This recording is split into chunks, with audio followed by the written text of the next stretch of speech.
Bom dia. Olá, colegas paroquianos da Paróquia São Pedro. Eu me chamo Luiz Sartori e faço parte aqui da equipe de formação permanente da Paróquia São Pedro.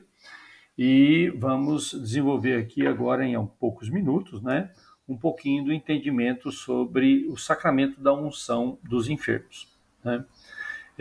Nós católicos entendemos que existem 7 sacramentos, praticamos 7 sacramentos na igreja, e o sacramento da unção dos enfermos é um sacramento assim que demanda uma certa dificuldade de entendimento por conta de que as pessoas têm até um certo receio, né? Falar, nossa, não quero ver o padre na minha frente porque de repente eu estou aí em vias de morrer, né? Mas não é bem assim, não. Vamos tentar, em poucos minutos, clarear exatamente do que se trata o sacramento da unção dos enfermos, né? Todo esse trabalho é acompanhado pelo nosso pároco, né, o padre Éder, monitorado e autorizado por ele antes da gravação. Né? Inicialmente, a gente faz uma diferenciação entre o que é doença e o que é enfermidade. Né? Então, a doença ela tem um nome, toda doença tem um nome. Né? Nós temos até uma classificação internacional das doenças, todas elas têm um número, né, para identificar exatamente que doença que é aquela. Por exemplo, nós temos aí a tuberculose, o diabetes, a hanseníase e outras. Né? Então, é aquilo que é diagnosticado pelo profissional da saúde. Né? Já a enfermidade, a palavra enfermo, é o estado físico do paciente. É aquilo que ele está sentindo, aquilo que ele demonstra, aquilo que as pessoas que estão ao seu redor estão vendo e percebendo. Né? A pessoa está doente. Né? Pode até não ter exatamente uma patologia, uma doença específica, mas o corpo, né? O estado emocional, o estado de ânimo da pessoa demonstra uma circunstância de enfermidade. Muito bem. Na época de Jesus, essa visão ela tinha um foco bem específico. Era considerada castigo de Deus. Então, os judeus, né, que acompanhavam lá na época de Jesus, eles nem se aproximavam da pessoa doente. Tipo assim, se o cara está doente, é um problema entre ele e Deus, né? Eu não tenho nada a ver com isso. Ele está sendo castigado por alguma coisa que ele cometeu. Então, eles nem tocavam, nem se aproximavam dos doentes. Né? Alguns eram proibidos até de entrar na cidade. Né? Agora, observem que em João, né, capítulo 9, versículo 1 e 2, Jesus cura um cego. E interessante que era um cego de nascença. Aí as pessoas em volta perguntavam, escuta, mas que pecado ele está pagando se ele ainda, ou seja, se ele já nasceu cego, né? Ou seja, pagando uma coisa que não cometeu? E a resposta que os ouvintes ali em volta falavam era, não, ele está pagando um pecado do pai dele, do avô dele, dos ancestrais dele, entendeu? Então, esse castigo, ele não se aplicava, segundo a visão antiga, né? Não se aplicava somente ao cidadão, à pessoa portadora da doença, mas era uma forma de pagar pecados até dos antepassados. Vejam como é que era.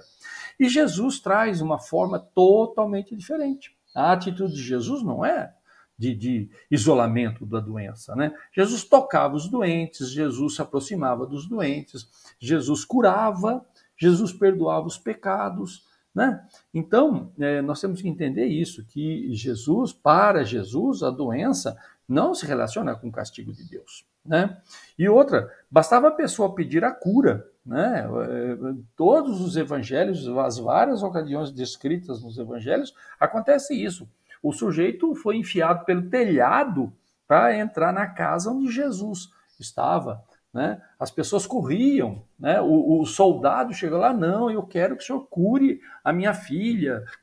Enfim, havia uma busca, um pedido para a cura. Né? Se realmente fosse um castigo de Deus, Jesus ia falar, não, você tem que cumprir isso porque você está sendo castigado e eu não posso fazer nada. Entendeu? Então não é bem assim. Né?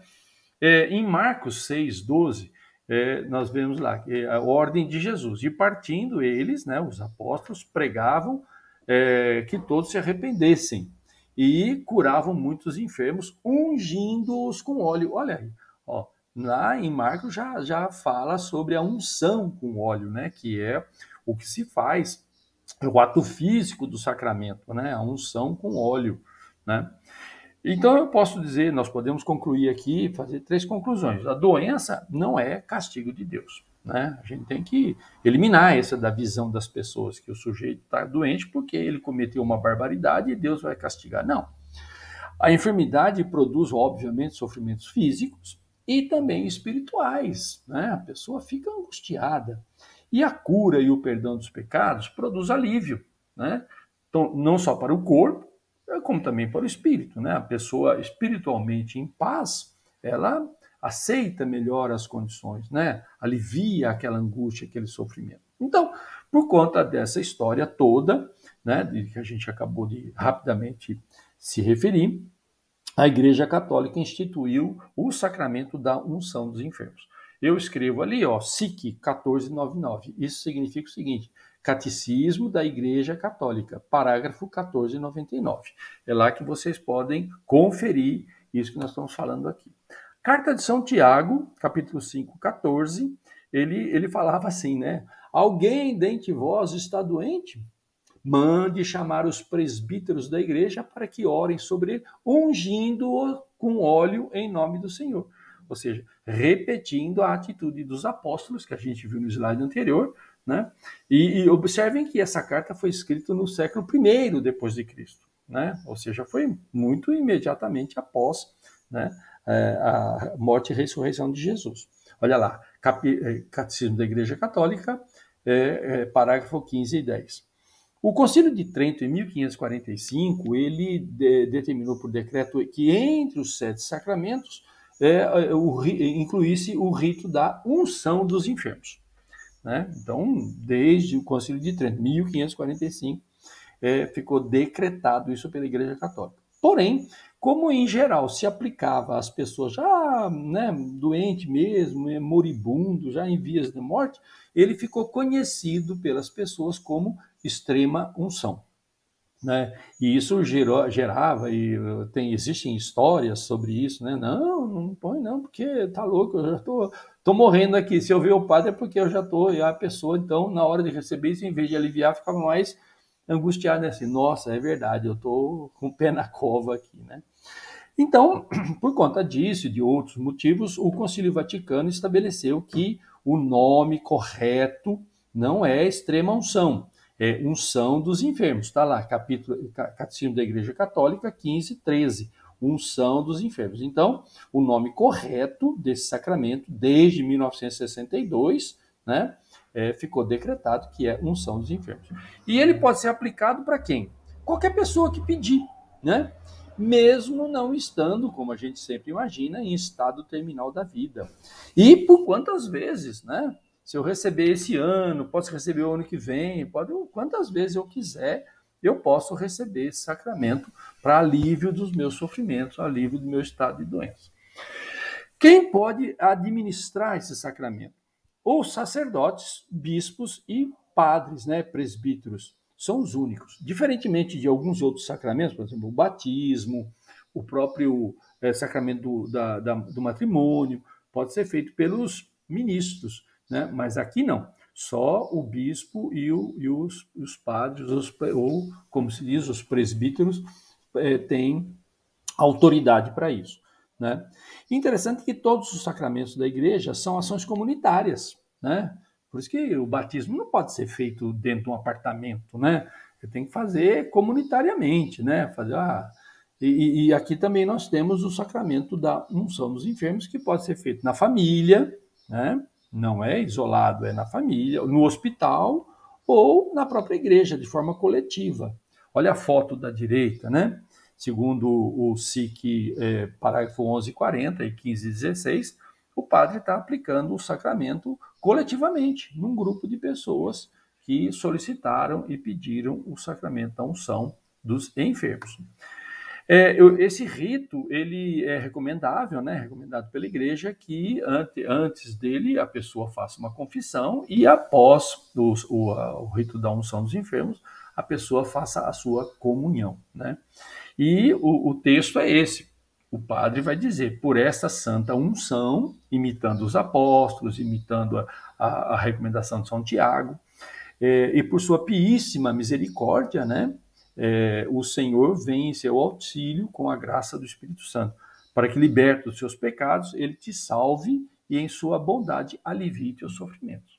Então, é essa a circunstância do rito do unção dos enfermos. E para que serve? Quais são os efeitos? Né? Então, segundo o Catecismo da Igreja Católica, de novo, o principal dom desse sacramento é a graça do reconforto, de paz, de coragem para você superar aquela dificuldade daquele momento, né? Aquele estado de fragilidade, aquele estado de enfermidade que a doença e o doente acabam manifestando. Pela graça desse sacramento, o enfermo recebe a força e o dom para unir-se à paixão de Cristo, né?